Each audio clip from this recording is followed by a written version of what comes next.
क्या वाकई में था लोहे को सोने में बदलने वाला पत्थर? जाने क्या है पारस पत्थर की कहानी।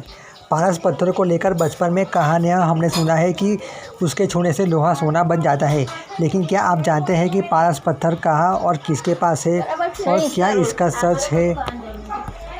आपको पता है कि पारस पत्थर से टकराने के बाद लोहा भी सोना बन जाता है। पारस पत्थर से जुड़ी इस तरह की कहानियाँ अधिकांश लोगों ने बचपन में सुना होगा, लेकिन शायद ही कोई जानता होगा कि आखिर पारस पत्थर कहाँ पर है और किसके पास है।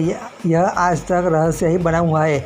आज हम आपको बताएंगे कि पारस पत्थर की कहानी में कितना सच है और धार्मिक महत्व क्या है।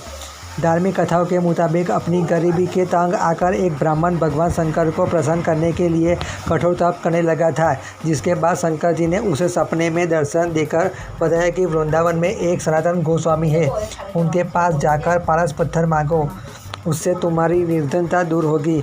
जब ब्राह्मण उस गोस्वामी मिले तो उन्हें देखकर हैरान हो गया, क्योंकि उनके पास सिर्फ एक जीर्ण धोती और दुपट्टा था। फिर भी उसने गोस्वामी जी को अपना निर्धनता के बारे में बताते हुए पारस पत्थर मांगा था। गोस्वामी जी ने बताया कि जब एक दिन यमुना स्नान करते हुए लौट रहे तभी किसी पत्थर से उनका पैर टकराया था।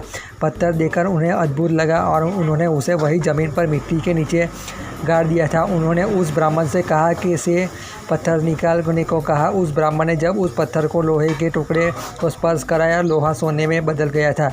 जगह का पता चला तो वह गया और वापस पत्थर निकाल लिया। जब उसने लोहे को स्पर्श कराया तो स्वर्ण में बदल गया। ब्राह्मण के मन में आया कि जरूर गोस्वामी जी के पास इससे मूल्यवान वस्तु है, तभी उन्होंने मुझे ये पत्थर दिया। उसने उस पत्थर को वही मिट्टी में गाड़ा और स्वर्ण को पानी में फेंक दिया, जिसके बाद गोस्वामी जी के पास दीक्षा ली और उनके साफ मन के उसने सभी कष्ट हर लिए। उसके भगवद गीता का असीम सुख लिया।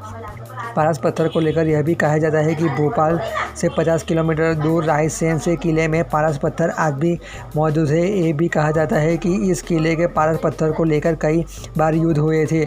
जब राजा को लगा कि यह युद्ध हार जाएंगे तो उन्होंने पारस पत्थर को किले में मौजूद तालाब में फेंक दिया था, जिसके बाद राजा ने किसी को नहीं बताया कि पत्थर कहाँ छिपाए। लेकिन माना जाता है कि पत्थर आज भी वही किले में मौजूद है, लेकिन इसका अभी तक कोई प्रमाण नहीं मिला।